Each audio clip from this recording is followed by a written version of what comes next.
उससे पहले ईरान में बड़े युद्ध की तैयारी कैसे शुरू हो गई है ये देखिए। ईरान में एयर डिफेंस सिस्टम की मूवमेंट को लेकर खबर है। घातक मिसाइल सिस्टम तैनात ईरान कर रहा है। तेहरान में मल्टी टारगेटेड डिफेंस सिस्टम की तैनाती को लेकर खबर। इजरायली हमले की आशंका को लेकर ईरान अलर्ट है।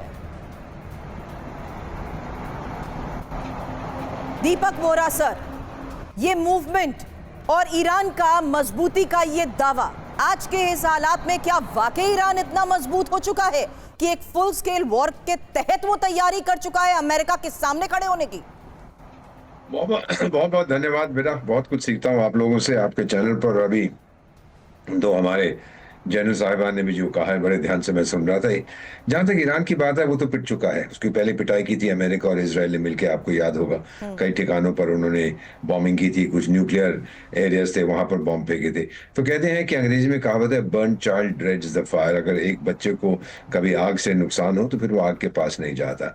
तेहरान ये समझ गया है कि दुनिया में उसकी कोई मदद नहीं करेगा, वो अकेला है। मैं रूस शोर मचाएगा, चीन शोर मचाएगा, बड़े रेजोल्यूशंस पास किए जाएंगे, ये होगा वो होगा, अल्टीमेटली उसको अकेले लड़ना है। एक चीज है, मैं तो रहा हूं उस इलाके में, जब ईरान पर एक्सटर्नल खतरा आता है बाहर से, तो ईरान के लोग भले ही वो मुल्ला सरकार से सहमत ना हो, फिर वो इकट्ठे हो जाते हैं। नेशनलिज्म की फीलिंग वहां पर बहुत तगड़ी है, जैसे कि भारत में है।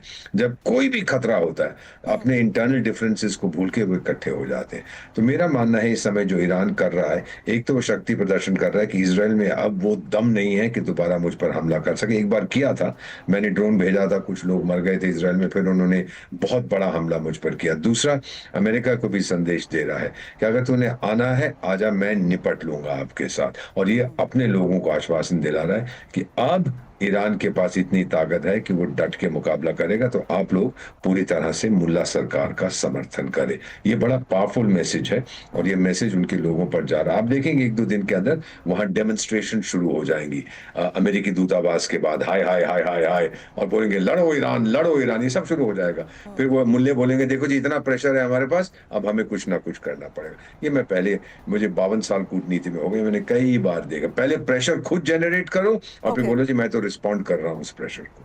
But sir, even the timing is important because here to the next news sir, आज ही ट्रंप से नेतन्याहू की मुलाकात को लेकर भी खबर है। फिलहाल खबर यह है कि आज ट्रंप से मुलाकात के लिए रवाना होंगे नेतन्याहू और सोमवार को, माफ कीजिएगा, सोमवार को ट्रंप और नेतन्याहू के बीच ये मुलाकात होने वाली है। और ईरान पर ही एक्शन को लेकर नेतन्याहू क्या बात कर सकते हैं, क्योंकि ईरान की एटमी तैयारी पर ट्रंप से बातचीत संभव बताई जा रही है। नेतन्याहू के दौरे से पहले अलर्ट मोड में जिस तरीके से ईरान आ गया है, इसीलिए एक्सपर्ट से सीधा सवाल यही कि क्या अब इंफॉर्मेशन वॉल पर यही सवाल आपके सामने होंगे, क्या नेतन्याहू ट्रंप से ईरान पर फिर से हमले की इजाजत मांगेंगे? सुधाकर सर, ये सवाल मैं आपसे करूंगी, क्विक रिस्पांस ऑन दिस, क्योंकि अब जिस तरीके से हो रही है मुलाकात, टाइमिंग इंपॉर्टेंट है, चेतावनी जिस लिहाज से सामने आ रही है, क्या नेतन्याहू अमेरिका से और हथियार लेने गए हैं? ये एक और बड़ा सवाल है। क्या नेतन्याहू गाजा पर फिर से हमले का प्लान लेकर गए हैं? ये एक और बड़ा सवाल है। और साथ ही इंपॉर्टेंट ये कि क्या नेतन्याहू पूरे गाजा पर कब्जे का प्लान लेकर ट्रंप के पास गए हैं? Sudhakar sir. Surabhi, 3 point 3 answer. सबसे पहला चीज उनके दिमाग में चल रहा है कि हमास को किस तरफ डिसआर्म करना है और उसके लिए बड़ा उनको कदम उठाना पड़ेगा। नंबर 2, ईरान के ऊपर हमला की उसका जो जरूरत है, जो जहां पे क्लैंडस्टाइनली न्यूक्लियर आर्सेनल या न्यूक्लियर हार्डवेयर वो बनाने की अभी ओपन सोर्स में जो खबर आ रहे हैं उसके ऊपर हमला करने की वो कोशिश करेंगे। इसके लिए मदद चाहिए।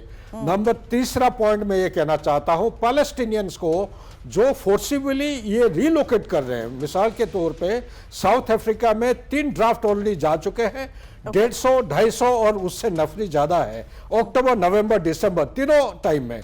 और उसी के साथ आप सुने होंगे सोमालीलैंड की बातचीत चल रही है। Israel is the only country जो रिकॉग्निशन दिया है सोमालीलैंड को, तो उसके बारे में भी चर्चा करने का मेरे को अंदेशा लग रहा है, क्योंकि वहां पे वो पैलेस्टीनियंस को रिलोकेट करने का उनका बड़ा कड़ी प्रयास चल रही है। Understood sir. सर, जब आप ये बात कह रहे हैं, 2 तस्वीरें हमारी स्क्रीन पर हैं और वो 2 तस्वीरें इसलिए अहम हो जाती हैं क्योंकि ट्रंप और ज़ेलेंस्की मुलाकात को देखते हुए टाइमिंग बहुत इंपॉर्टेंट है। और साथ ही देखिए सोमवार को होने वाली ये मुलाकात, जहां नेतन्याहू की डोनाल्ड ट्रंप के साथ ये मुलाकात, आज के इस हालात में हो रही मुलाकात में ये वो बड़े सवाल आपके सामने थे। वहीं ईरान को लेकर बड़ी खबर थी, क्योंकि अब जिस तरीके से ये वार्निंग सामने आ रही हैं, क्या इस मुलाकात के दौरान भी बड़े फैसले होने वाले हैं? फिलहाल एक और बड़ी खबर, और ये खबर उस लिहाज से समझिए जहां इजरायल को दिए हथियारों को लेकर अमेरिका में टेंशन है और हथियारों की निगरानी रखने में अमेरिका नाकाम।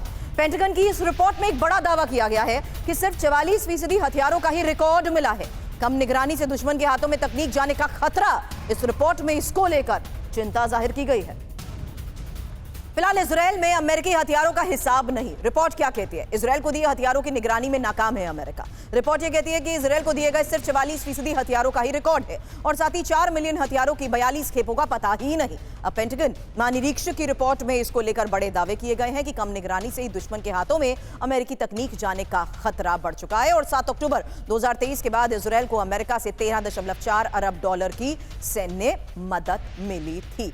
अब एक और ऐसा फ्रंट, और इस फ्रंट को लेकर भी एक्सपर्ट से सवाल करने से पहले जानिए कि आज अब बड़ी खबरें इस फ्रंट से क्या है, क्योंकि नेटो को न्यूक्लियर वार्निंग। इस तनाव के बीच ये वार्निंग और आर्मी पोस्ट में पुतिन की मौजूदगी की तस्वीर, क्योंकि आर्मी यूनिफॉर्म में कमांड पोस्ट पहुंचे पुतिन।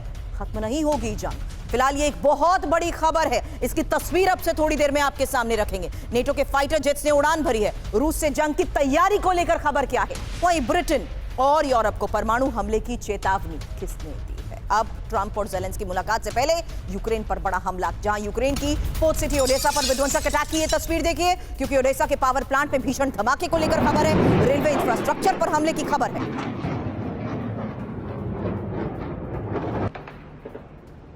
रूस के हमले जारी हैं और यूक्रेन को फिलहाल कैसे दहला दिया गया उसकी तस्वीर, ओडेसा पर अटैक की वो तस्वीर, पावर प्लांट पर अटैक, लगातार इंपॉर्टेंट इंफ्रास्ट्रक्चर और हाई वैल्यू टारगेट्स को लेकर ये खबरें सामने आ रही हैं। फिलहाल रेलवे इंफ्रास्ट्रक्चर पर हमले की ये तस्वीर देखिए और साथ ही ओडेसा के पावर प्लांट में कैसे भीषण धमाका हुआ उसकी तस्वीर अब आपके सामने।